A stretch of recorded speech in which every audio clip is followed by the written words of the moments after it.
Thank you, Presiding Officer. Today, as usual, I'll report on the current course of the pandemic. I'll also set out the latest data and outline some further changes that we intend to make in the period ahead. These will include an update to the guidance on working from home and also a change to requirements for overseas travel. And finally, I'll summarise what we can all continue to do in the immediate future to keep cases on a downward trend and reduce pressure on the National Health Service and also the economy. First, though, today's statistics: 8,022 positive cases were reported yesterday, either through PCR or lateral flow tests. 1,392 people are in hospital with COVID, 43 fewer than yesterday. 49 people are in intensive care, 4 fewer than yesterday. This figure includes 15 patients who have been in ICU for more than 28 days. Sadly, a further 23 deaths have been reported, taking the total number of deaths under the daily definition to 10,222. And once again, my condolences go to everyone mourning a loved one. Although cases do remain high, as indeed in many countries around the world, the data from this past week paints another broadly positive picture. In the 7 days prior to last Tuesday's statement, almost 70,000 positive cases were identified through PCR and lateral flow testing, just under 10,000 a day. In the most recent 7 days, however, there have been just over 50,000 cases, slightly more than 7,000 a day, so reported cases have fallen by just over a quarter. There have been significant reductions in every age group except the under-15s. In this younger age group, cases have increased by 41%. This will, at least to some extent, reflect the impact of the return to school. We will continue to monitor cases in this age group closely. We will also study the data carefully in coming days to see if the increase in cases amongst younger people is followed by any uptick in older age groups. The weekly survey data from the Office of National Statistics, though less up-to-date than our case numbers, nevertheless indicates a similar trend. According to the ONS, in the week to the 15th of January, the percentage of people in Scotland infected with the virus declined. As we would have expected, the decline in new cases is now reflected in a fall in the number of people being admitted to hospital with COVID. In the week to 14th January, 1,026 patients with COVID were admitted. In the following week, this fell to 704. Hospital occupancy has also fallen. This time last week, a total of 1,546 people were in hospital with COVID. Today it is 1,392. And the number of people with COVID in intensive care has also reduced from 59 this time last week to 49 today.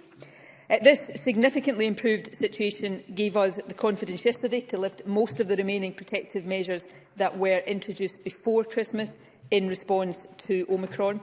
I will have a little more to say about COVID statistics before I finish, but following the lifting of restrictions on outdoor events last week, yesterday marked a significant return to normality with the lifting of all of the following measures: limits on attendance at indoor public events, nightclub closures, the requirement for 1 metre physical distancing between groups in hospitality and indoor leisure premises, the requirement for table service in hospitality venues serving alcohol on the premises, and the guidance against adult indoor non-professional contact sport. On Thursday last week, we also confirmed changes to the recommendations on self-isolation for people in care homes and lifted the recommended limit on the number of households able to visit care home residents. Visits from loved ones are, of course, hugely important for the well-being of care home residents, and I want to be clear that we expect care homes and local health protection teams to support visits other than in genuinely exceptional circumstances. Presiding Officer, the welcome progress of the past week or so has been made possible by a combination of booster vaccination, the proportionate measures introduced in December, and of course the willingness of the public to adapt behaviour to stem transmission. All of that made a difference and has helped, I'm glad to say, send Omicron into reverse. This progress is real, and I'm very hopeful that it can be sustained. That said, we know there are still uncertainties ahead, and this virus, of course, continues to be unpredictable. All of this means that while our return to more normality can be made with confidence, we should still exercise some caution, and I'll return to that point in a moment. But firstly, I can confirm that on the strength of the latest data, Cabinet concluded this morning that some further easing of measures is possible. Firstly, as indicated last week, the current guidance on working from home, strengthened in response to Omicron, will now be updated. Instead of recommending home working whenever practical, the new guidance will pave the way for a phased return to the office. It will recommend that from Monday, 31st January, employers should consider implementing hybrid working, following appropriate guidance, with workers spending some time in the office and some time at home. Now, we would not expect to see a wholesale return to the office next week. Indeed, given that the level of infection, though falling, remains high, a mass return at this stage is likely to be counterproductive and indeed to set progress back. But we know there are many benefits to both employees and employers and to the economy as a whole in at least a partial return to the office at this stage. Indeed, many businesses successfully implemented hybrid working last autumn, and so as part of a phased return to the office, we will again encourage employers to consider hybrid working and look to them to determine how best to manage this transition in consultation with workers and trade unions. I can confirm 2 further changes. In December, in response to Omicron, a requirement for 2-metre physical distancing was introduced for indoor settings where people have a specific exemption from the need to wear a face covering. Such exemptions apply, for example, to people leading religious services or carrying out some receptionist duties. From Friday, in light of the improving situation, this requirement will revert again to 1 metre. And second, there will be a change to the guidance on organised activities for children. This currently states that adults attending such activities should wear face coverings when indoors unless they are leading the activity. However, from Friday, face coverings will no longer be required for any adult taking part in organised activities when they are directly interacting with children under the age of 5. This change will bring the guidance for indoor activities into line with that for early learning and childcare settings, and it will be of benefit, of course, to younger children and to those working with them. We are not, at this stage, recommending any immediate change to the reducing risks in schools guidance. However, this is being kept under close and regular review for schools and for the early learning and childcare sector. The advisory subgroup on education and children's issues is meeting again today. We will consider carefully any recommendations it makes, and we will continue to seek its advice on issues such as groupings within schools and the requirement for secondary school pupils to wear face coverings. On the issue of face coverings, I know young people, like many adults, want to see the back of them as soon as possible. But I also know that many young people understand and agree, especially when cases in the younger age group are rising, that face coverings do provide important protection. So this is a matter that requires and will receive very careful ongoing consideration. Finally, further changes to international travel requirements were agreed yesterday by all 4 UK governments. As a result, from Friday 11 February, fully vaccinated travellers will no longer need to take a test after they arrive in Scotland, though they will still be required to complete a passenger locator form. Travellers to Scotland who are not fully vaccinated will still be required to take a pre-departure test no more than 2 days before they board their plane, and also take a PCR test on or before day 2 of their arrival here. Now, for international travel purposes, people are deemed to be fully vaccinated if they have completed at least a primary course of vaccination. For most people, that means at least 2 doses. This international definition, which doesn't currently require boosters or third vaccines, will be kept under review. The 4 UK governments also agreed to work on a new surveillance system to identify any future variants of concern. The Scottish Government would have preferred this system to be in place before removing the need for vaccinated people to take tests. However, as we have done in the past, we do recognise the wider benefits of adopting a common approach where that is possible.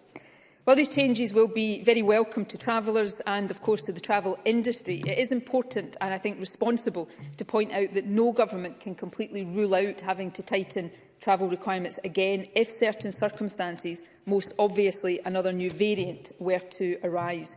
But for now, and hopefully for the long term, it is really positive that these measures can be lifted. It opens the way for family reunions, the prospect again of holidays overseas, and of course much needed support for the travel sector. Presiding Officer, I am hugely grateful to everyone who has complied with the tighter protective measures that have been in force over the past month or so. Our collective efforts have made a huge difference. I know that many people now, and rightly so, will be looking forward to getting back to concerts, shows, sporting occasions and other events. Many others will be looking forward to meeting up with larger groups of friends or having a pint at a bar without the need for table service. Whatever it is you are looking forward to doing again, do enjoy it, and also know that in the process of enjoying it, you will be supporting businesses and organisations that have been through the mill. However, to make sure we sustain our progress, please continue to exercise appropriate care and caution.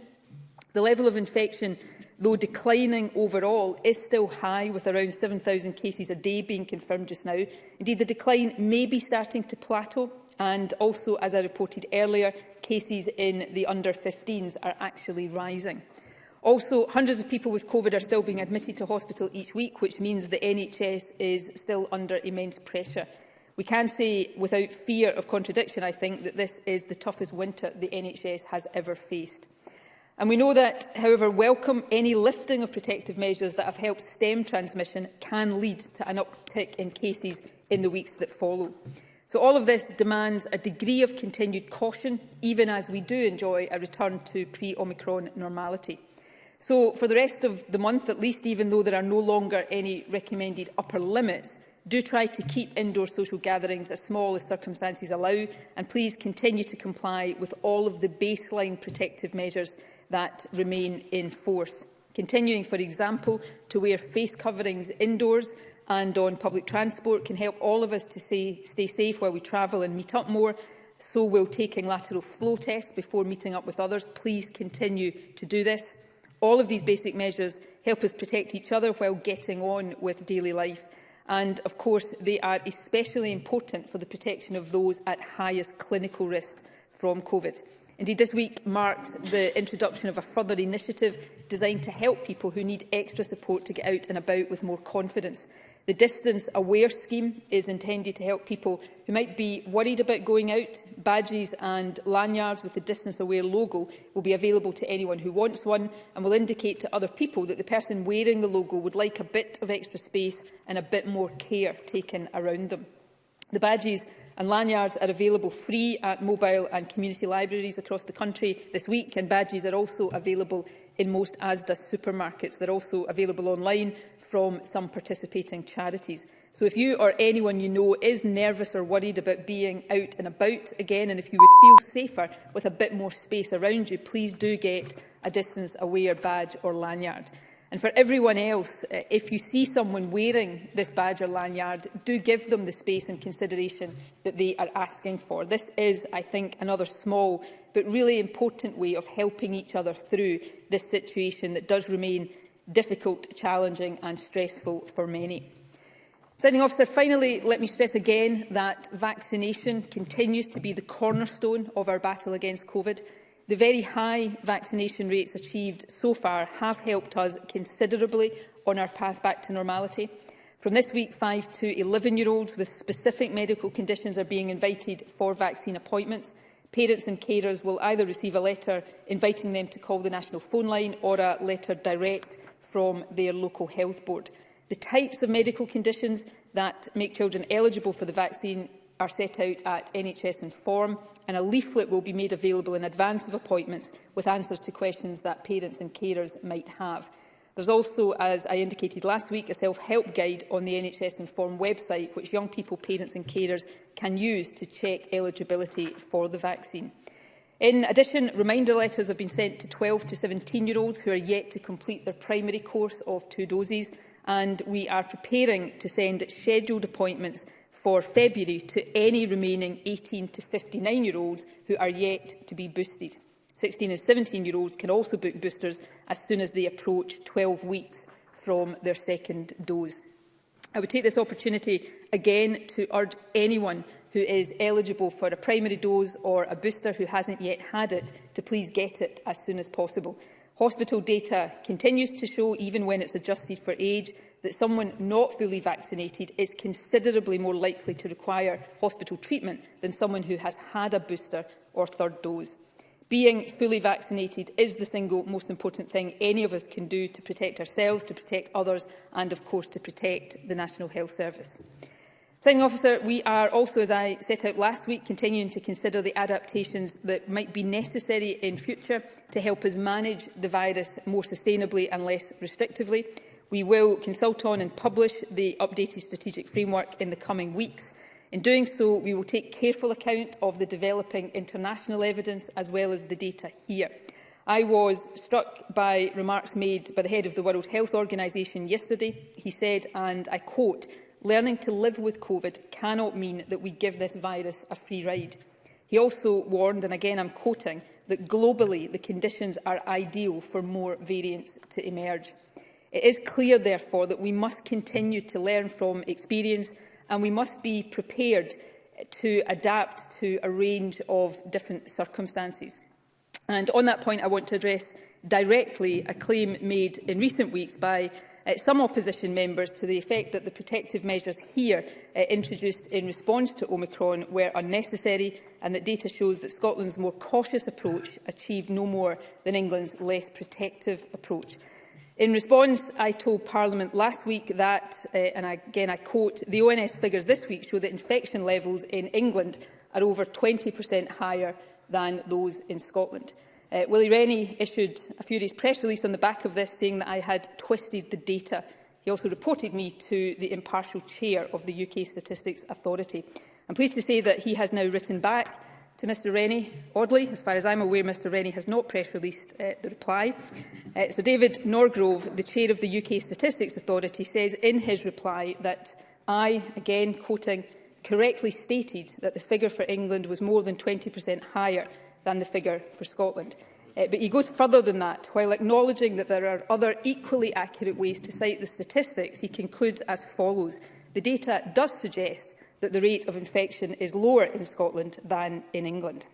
Presiding Officer, to me what matters is that Scotland is doing better now than we were doing before Christmas, and better now than we might have been doing had we not taken action to stem transmission. That is what is important. How we are faring relative to England or anywhere else is not, in my view, the key comparison.